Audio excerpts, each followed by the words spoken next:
પાટણ જિલ્લાના સાંતલપુરના ડાલડીમાં દવાના છંટકાવથી જીરાના પાક બગડવાનો મામલો. જીરાના પાકના સેમ્પલ લેવા ડાલડીમાં તંત્રના ધામા. પાટણ જિલ્લાના સાંતલપુરના ડાલડીમાં દવાના છંટકાવથી જીરાના પાક બળી જવાનો મામલો. જીરાના છોડના સેમ્પલો લેવા ડાલડીમાં તંત્રના ધામા.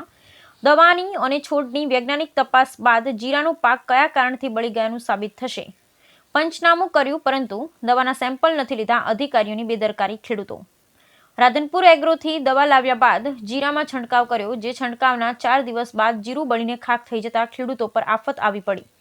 ડાલડી ગામે જીરાના પાકમાં ખેડૂતોએ મોલો મસ્સી માટે રોગનું નિયંત્રણ આવે તેમજ પાકને બચાવવા દવાનો છંટકાવ કર્યો હતો. જોકે દવાનો છંટકાવ કરતા ડાલડી ગામના 7 જેટલા ખેડૂતોના પાકમાં જીરાનો પાક બળી ગયો હોવાની ખેડૂતો દ્વારા રાવ ઉઠવા પામી હતી અને ખેડૂતોમાં રોષ સાથે ચિંતા વ્યાપી જવા પામી હતી.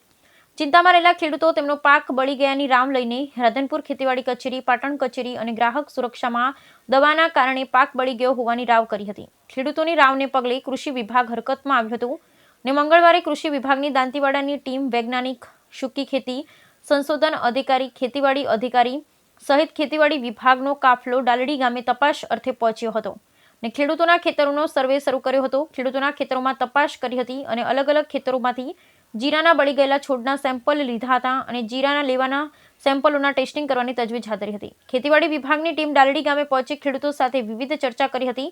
ઉલ્લેખનીય છે કે ડાલડી ગામે દવાનો છંટકાવ બાદ 7 જેટલા ખેડૂતોમાં અંદાજિત 35 એકર જેટલા પાકમાં ખેડૂતોને પાક બળી ગયો છે. ત્યારે ખેતીવાડી વિભાગની ટીમ દ્વારા તપાસ હાથ ધરવામાં આવી હતી, પરંતુ ખેડૂતોનું કહેવું છે કે પંચનામું કર્યું હતું અને દવાના સેમ્પલ નથી લીધા. ત્યારે ખેડૂતોએ તપાસમાં આવેલ અધિકારી પાસે પોતાની વેદના ઠાલવી હતી ને જણાવ્યું હતું કે પાકમાં નુકસાની થઈ છે. દવાના છંટકાવ બાદ આવી સ્થિતિ થઈ છે. અમે કરેલા મહેનત માથે પડી છે. માથે દવા કરી ખેતી કરી છે અને હવે આ પાક જ બળી ગયો છે. ત્યારે યોગ્ય વળતરની માંગ કરાઈ હતી.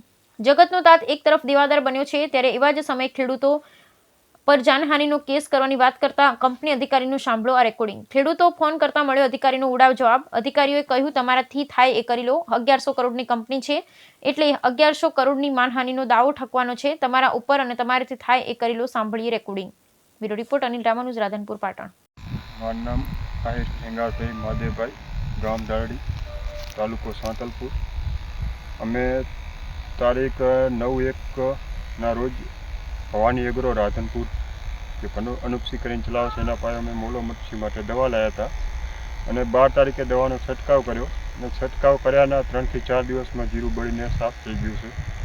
આ વિશે અમે ખેતીવાડી વિભાગ પાટણમાં રજૂઆત કરેલી અને ગઈકાલે કૃષિ વૈજ્ઞાનિકો અને અધિકારીઓ આવ્યા હતા પંચનામા માટે. અમે ખેડૂતોએ દવાનું સેમ્પલ આપવાનું જણાવેલ પર અધિકારીઓએ દવાનું સેમ્પલ લેવાની ના પાડેલ છે અને એનું એવું કહેવું છે કે અમે કંપની કે એગ્રોમાંથી દવાનું સેમ્પલ લઈ લઈશું અને ક્યાંક ને ક્યાંક સરકારી અધિકારીઓ, એગ્રો સેન્ટર અને દવા કંપનીઓ ક્યાંક ને ક્યાંક મળેલા હોય છે અને ખેડૂતોને ન્યાય મળતો નથી.